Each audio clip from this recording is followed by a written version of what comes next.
ಬಳ್ಳಾರಿಯಲ್ಲಿ ಫೈರಿಂಗ್ ಪ್ರಕರಣದ ತನಿಖೆ ಚುರುಕಾಗಿದೆ. ತನಿಖೆಯಲ್ಲಿ ಗನ್ಮ್ಯಾನ್ ಗುರುಚರಣ್ ಹೇಳಿಕೆಯನ್ನ ಕೊಟ್ಟಿದ್ದಾನೆ. ಕೋರ್ಟ್ ಮುಂದೆ ವಿಚಾರಣೆ ಆಗುವಂತ ಸಂದರ್ಭದಲ್ಲಿ ಮಾತನಾಡಿದ್ದಾನೆ. ಅದರ ಜೊತೆಗೆ ಪೊಲೀಸರು ವಿಚಾರಣೆ ಮಾಡಿದಾಗೂ ಕೂಡ ಹೇಳಿಕೆ ಕೊಟ್ಟಿದ್ದಾನಲ್ಲ, ಅದರ ಪಿನ್ ಟು ಪಿನ್ ಮಾಹಿತಿಯನ್ನ ನಿಮ್ಮ ಮುಂದೆ ಇಡ್ತಾ ಹೋಗ್ತೀನಿ. ಫೈರ್ ಮಾಡಿದ್ದು ನಾನೇ, ಆದ್ರೆ ಕೊಲೆ ಉದ್ದೇಶ ಇರಲಿಲ್ಲ. ಫೈರ್ ಮಾಡಿದ್ದು ಇವನೇ ಅಂತೆ, ಆದ್ರೆ ಕೊಲೆ ಮಾಡುವಂತ ಉದ್ದೇಶ ಇರಲಿಲ್ವಂತೆ. ಆತ್ಮರಕ್ಷಣೆಗಾಗಿ ಫೈರ್ ಮಾಡಿದ್ದು, ಸಾಯಿಸಿದ್ದು ನಾನಲ್ಲ ಅಂತ ಹೇಳ್ತಾ ಇದ್ದಾರೆ.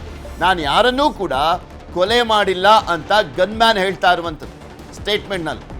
ಅದು ನನ್ನ ಪಿಸ್ತೂಲಿನ ಬುಲೆಟ್ ಅಲ್ಲ, ನಾನು ಸಾಯಿಸಿಲ್ಲ ಅಂತ ಹೇಳ್ತಾ ಇದ್ದಾನೆ. ಅವನ ಪಿಸ್ತೂಲ್ ಬುಲೆಟ್ ಅಲ್ಲವಂತೆ, ನಾನು ಸಾಯಿಸಿಲ್ಲ ಅಂತ ಹೇಳ್ತಾ ಇದ್ದಾನಂತೆ ಗುರುಚರಣ್. ಅಟ್ಯಾಕ್ ಮಾಡಲಿಕ್ಕೆ ಬಂದ್ರು, ಹೀಗಾಗಿ ಬುಲೆಟ್ ಆರಿಸ್ದೆ.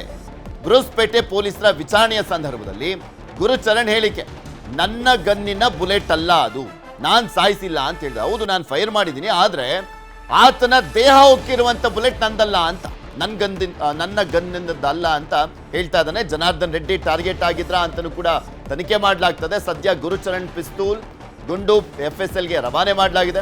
15 ದಿನದಲ್ಲಿ FSL ರಿಪೋರ್ಟ್ ಬರುವಂತ ಸಾಧ್ಯತೆ ಇದೆ. ಫೈರ್ ಮಾಡಿದ್ರೆ ಮೇಲ್ ಮಾಡಬೇಕು, ಯಾಕೆ ಗುರಿ ಇಟ್ಟು ರೆಡ್ಡಿ ಮನೆ ಹೊಡೆದೆ ಅಂತ ಪ್ರಶ್ನೆಯನ್ನ ಕೂಡ ಮಾಡಲಾಗಿದೆ. ಈ ವೇಳೆ ಆತ್ಮರಕ್ಷಣೆಗೆ ಬುಲೆಟ್ ಹಾರಿಸಿದ್ದು ಅಂತ ಉತ್ತರವನ್ನ ಕೊಟ್ಟಿದ್ದಾನಂತ. ಜೊತೆಗೆ ಗುರುಚರಣ್ಗೆ ಗನ್ ಲೈಸೆನ್ಸ್ ಕೊಟ್ಟ ಪಂಜಾಬ್ ಪೊಲೀಸರ ಸಂಪರ್ಕವನ್ನು ಮಾಡಲಾಗಿದೆ. ಈತನಿಗೆ ಕೊಟ್ಟ ಗುಂಡುಗಳಿಗೆ ಎಷ್ಟು, ಅವುಗಳ ನಂಬರ್ ನೀಡುವಂತೆ ಮನವಿಯನ್ನ ಕೂಡ ಮಾಡಲಾಗಿದೆ. ಯಾಕಂದ್ರೆ ಒಂದೊಂದು ಬುಲೆಟ್ ಮೇಲೂ ಕೂಡ ನಂಬರ್ಗಳಿರ್ತವೆ. ಹಾಗೆ ಯಾವ್ಯಾವ ಗನ್ನಿಗೆ ಎಷ್ಟೆಷ್ಟು ಬುಲೆಟ್ ಅನ್ನ ಕೊಡ್ಲಾಗಿರುತ್ತೆ ಅನ್ನುವಂಥದ್ರ ಬಗ್ಗೆ ದಾಖಲೆ ಕೂಡ ಇರುತ್ತೆ. ಈಗ ಯಾವ ಗನ್ನಿನದ್ದು ಅನ್ನುವಂಥದ್ದನ್ನ ಒಂದ್ಸಲಿ ಹೇಳಲಾಗ್ತಾ ಇತ್ತು. ಅಂದ್ರೆ ಖಾಸಗಿ ವ್ಯಕ್ತಿಯ ಖಾಸಗಿ ಅಂಗರಕ್ಷಕರಿಂದ ಹಾರಿದ್ದಂಥ ಬುಲೆಟ್ ಅಂತ. ಆದ್ರೆ ಯಾವ ಗನ್ನಿನದ್ದು ಅಂತ ಇನ್ನಷ್ಟೇ ಗೊತ್ತಾಗಬೇಕಾಗಿದೆ. ಹಾಗಾದ್ರೆ ಇದೆಲ್ಲದ್ರ ಬಗ್ಗೆ ಇನ್ನಷ್ಟು ಮಾಹಿತಿಯನ್ನ ಕೊಡ್ತಾ ಹೋಗ್ತಾರೆ ನಮ್ಮ ಪ್ರತಿನಿಧಿಗಳು. ನೇರ ಸಂಪರ್ಕದಲ್ಲಿ ಜಾಯ್ನ್ ಆಗಿದ್ದಾರೆ. ಬೆಂಗಳೂರಿಂದ ನಮ್ಮ ಪ್ರತಿನಿಧಿ ಮಾದೇಶ್, ಹಾಗೆ ಬಳ್ಳಾರಿಯಿಂದ ನಮ್ಮ ಪ್ರತಿನಿಧಿ ಬಸವರಾಜ್ ಇದ್ದಾರೆ.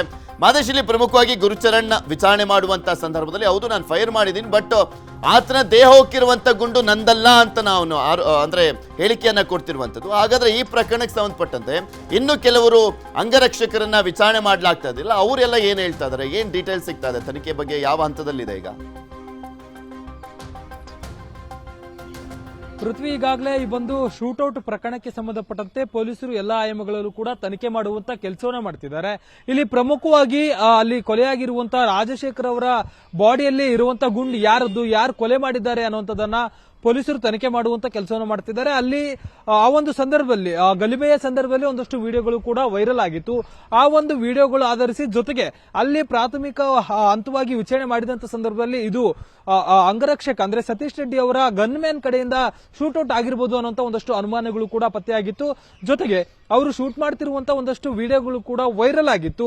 ಆ ಎಲ್ಲಾ ವಿಚಾರಗಳಿಂದ ಅವರಿಬ್ಬರ ಮೇಲೆ ಕೇಸನ್ನು ಕೂಡ ಮಾಡಿಕೊಳ್ಳುವಂತ ಕೆಲಸವನ್ನ ಪೊಲೀಸರು ಮಾಡಿದ್ರು. ಜೊತೆಗೆ ಆ ಒಂದು ಬುಲೆಟ್ ಅನ್ನ ಪರಿಶೀಲನೆ ಮಾಡಿದಂತ ಸಂದರ್ಭದಲ್ಲಿ ಗುಣಶೇಖರ್ ಏನಿದ್ದಾನೆ ಅಂದ್ರೆ ಅಂಗರಕ್ಷಕ ಗನ್ಮ್ಯಾನ್ ಗುಣಶೇಖರ್ ಅವರ ಗನ್ ಮತ್ತೆ ಅಲ್ಲಿ ಬಂದಿರುವಂತಹ ಬುಲೆಟ್ಗೂ ಒಂದಷ್ಟು ಸಾಮ್ಯತೆಗಳಿದಾವೆ. ಅಂದ್ರೆ ಆತ ಬಳಸಿದಂತ ಗನ್ನಲ್ಲೂ ಯಾವ ಬುಲೆಟ್ ಇದೆ ಅದೇ ರೀತಿಯಾದಂತಹ ಅದೇ ಮಾದರಿಯ ಬುಲೆಟ್ ಕೂಡ ಆತನ ದೇಹದಲ್ಲಿ ಸಿಕ್ಕಿತ್ತು ಅನ್ನುವಂತ ಒಂದಷ್ಟು ಮಾಹಿತಿಗಳ ಆಧಾರದ ಮೇಲೆ ಅವರನ್ನು ಕೂಡ ಬಂಧನ ಮಾಡುವಂತ ಕೆಲಸವನ್ನ ಮಾಡಲಾಗಿದೆ. ಈಗಾಗಲೇ ಇಬ್ಬರು ಗನ್ಮ್ಯಾನ್ಗಳನ್ನ ಬಂಧನ ಮಾಡಿ ಅವರನ್ನ ತೀವ್ರ ವಿಚಾರಣೆ ಮಾಡ್ತಿದ್ದಾರೆ. ಯಾಕಂದ್ರೆ ಈ ಒಂದು ಪ್ರಕರಣದಲ್ಲಿ ಅವರಿಬ್ರು ಪ್ರೈಮ್ ಸಸ್ಪೆಕ್ಟ್ ಆಗಿದ್ದಾರೆ. ಅದರಲ್ಲೂ ಕೂಡ ಗುಣಶರಣೆ ಅಂತ ಏನಿದ್ದಾನೆ ಈತ ಪ್ರೈಮ್ ಸಸ್ಪೆಕ್ಟ್ ಆಗಿದ್ದಾನೆ. ಹೀಗಾಗಿ ಆತನನ್ನ ತೀವ್ರ ವಿಚಾರಣೆ ಮಾಡುವಂತ ಕೆಲಸವನ್ನ ಪೊಲೀಸರು ಮಾಡಿದ್ದಾರೆ.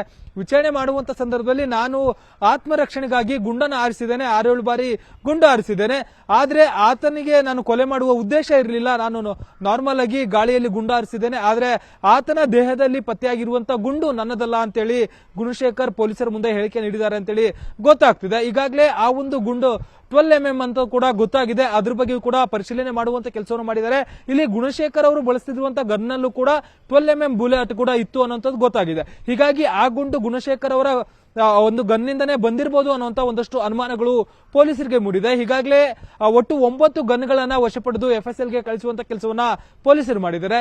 ಜೊತೆಗೆ ಆತನ ದೇಹದಲ್ಲಿ ಪತ್ತೆಯಾಗಿರುವಂತಹ ಗುಂಡು, ಜೊತೆಗೆ ಈ ಗುಣಶೇಖರ್ ಪುಸ್ತಿಲ್ನಲ್ಲಿದ್ದಂತಹ ಒಂದಷ್ಟು ಗುಂಡುಗಳನ್ನು ಕೂಡ ಪರಿಶೀಲನೆ ಮಾಡುವಂತ ಕೆಲಸವನ್ನ ಮಾಡಲಾಗ್ತಿದೆ. ಸ್ಯಾಂಪಲ್ ಗಳನ್ನ FSLಗೆ ಕಳಿಸುವಂತ ಕೆಲಸವನ್ನ ಮಾಡಲಾಗಿದೆ. 15 ದಿನಗಳಲ್ಲಿ FSL ರಿಪೋರ್ಟ್ ಕೊಡುವಂತಹ ವರದಿಯನ್ನ ಕೊಡುತ್ತೀವಿ ಅಂತ ಹೇಳಿದೆ. ಆ ಒಂದು ವರದಿಯ ಆಧಾರದ ಮೇಲೆ ಈ ಗುಂಡು ಯಾರದು, ಯಾರು ಕೊಲೆ ಮಾಡಿದ್ದು ಅನ್ನೋದಕ್ಕೆ ಸಂಬಂಧಪಟ್ಟಂತೆ ಕ್ಲಾರಿಫಿಕೇಶನ್ ಸಿಗಲಿದೆ. ಅಲ್ಲಿವರೆಗೂ ಕೂಡ ಆರೋಪಿಗಳನ್ನ ಕಸ್ಟಡಿಗೆ ಪಡೆದುಕೊಂಡು ಈಗ ಸದ್ಯಕ್ಕೆ ಪೊಲೀಸರು ತೀವ್ರ ವಿಚಾರಣೆ ಮಾಡ್ತಿದ್ದಾರೆ, ತನಿಖೆಯನ್ನ ಮುಂದುವರಿಸಿದ್ದಾರೆ. ಪೃಥ್ವಿ, ನೋಡೋಣ ಏನೇನಾಗುತ್ತೆ ಅಂತ. ಧನ್ಯವಾದ ಮಹೇಶ್ ನಿಮ್ಮೆಲ್ಲ ಮಾಹಿತಿಗಾಗಿ.